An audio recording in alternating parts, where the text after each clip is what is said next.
getting increasingly concerned about this developing supercell southwest of the metro. We expect a tornado outbreak beginning as early as noon. Get that seed in yet? It'll be done today.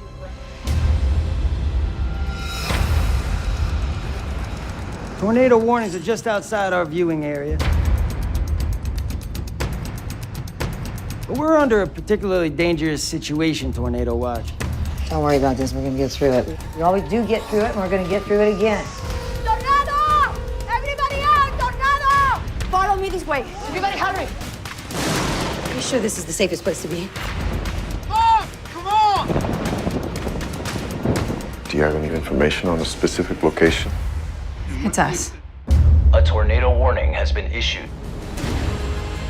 I know how hard this is. But we've got a whole town counting on us. This is a 1 in 1,000 type warning.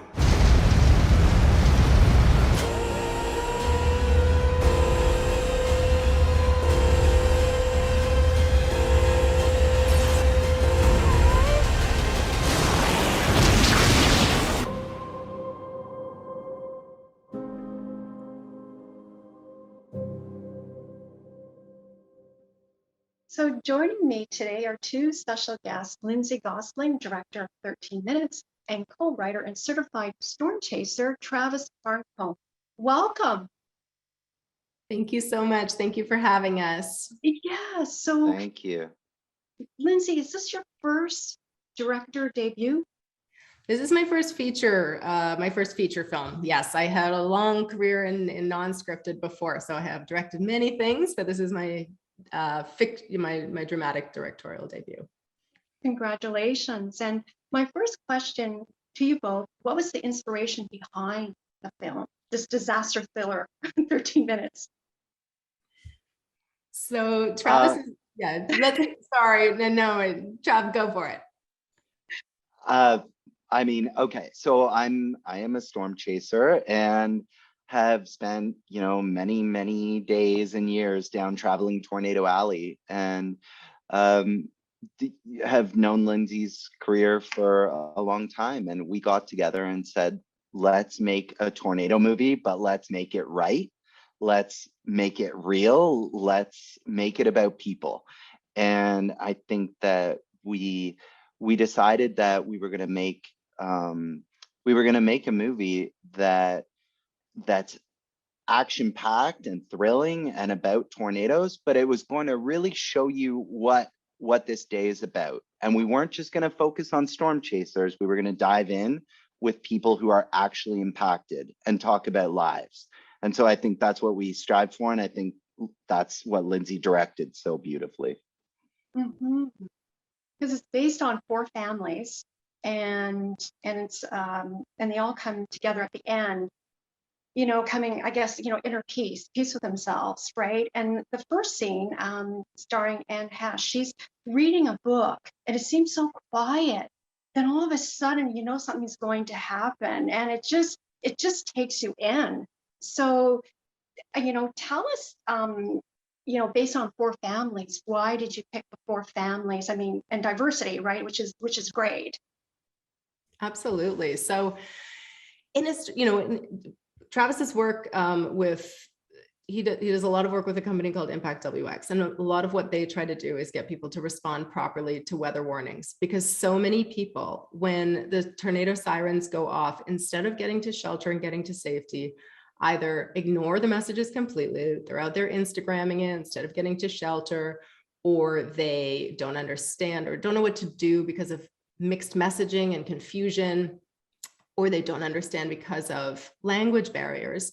And the more we started talking about it and thinking about this specific part of the world, we really realized it was a way to create a town that was a sort of microcosm of global issues, and to really drill down and sort of get into the heart of, the human story, of things that so many people are going through on a day-to-day basis. And a big part of, in the before world, there's a lot of division, and there's a lot of, just social challenges in terms of what people are going through. And then the tornado is going to come through and it acts as a leveler and it strips away all of those differences and people come together. And it's in that, you know, coming together, we find that humanity, difference does not matter. And our hope is really that through this, people will, you know, look at that aftermath, look at everything that people have gone through together, that perspectives as a result of this disastrous event may shift. And, you know, for some of our characters, they do, and some they don't. But, you know, when we look at that devastated land afterwards, I hope that people will look at that world. And when we think about how will we rebuild it, we'll rebuild it better than it was before. Because it's about 3 hours warning before a tornado hits. Is that correct? Or and then you've got like 13 minutes to, you know? Yeah, the average is 13 minutes. Yeah. So there's so much research involved, and it's so you would say the film it has something for everyone. There's drama, there's thrill, there's it's educational, like the siren goes off and it gives you, like, you know, don't stay close to windows. It gives you that whole educational component as well. And it's like no other film. Like there's Twister, right? But this film is reality more. Correct? We absolutely from the outset committed ourselves to leaning into the realities of a day like this, to being true to the weather patterns of the day as they follow the human dramas of the day, and to make sure that we were very careful, because there was a lot of responsibility in telling these stories, and to make sure that, you know, our characters' human dramas take them to a place where they will or won't survive, and they're doing the right things or they're doing the wrong things. And it's important to us that the audiences will remember some of those actions and some of those choices. And who knows, maybe that will impact the way someone who sees this film will make a choice on the day when they get a tornado warning. Yes. And can you tell us about the special effects? Like the truck is so close. Like I feel like I'm right in that scene, and I'm trying to say, get out, you know. But it's just, tell us about that.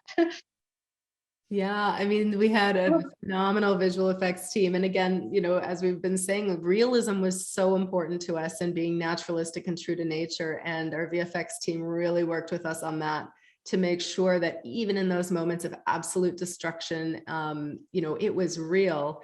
You know, when the house is destroyed, it implodes, it doesn't explode. And that's something that is, you know, tornado destruction pushes in, and the world collapses around the people. Another aspect, you know, Travis, so we spent so much time on, you know, we had a lot of practical effects. We had rain, we had wind, we had some, you know, special effects where people were throwing roof tiles and all sorts of debris, but then we augmented all of that with visual effects, and getting the aspects of that to feel very, very true and real took so much craft and skill. The hail in particular, getting hail to look real is very difficult. And we spent a lot of time with, you know, Travis's consultation on, you know, how a hail ball bounces and the height of the bounce and the velocity of the bounce, and all of that was very important to us to get right. Yes. And one more question. It was filmed in Oklahoma, correct? That's right. Tornado area. Yeah. It's true. They test the sirens every Saturday morning, and I didn't know that the first Saturday. So the sirens went off, and are we supposed to get to shelter? And then anyway, I learned. Yeah. So is there anything else you'd like to add before we leave?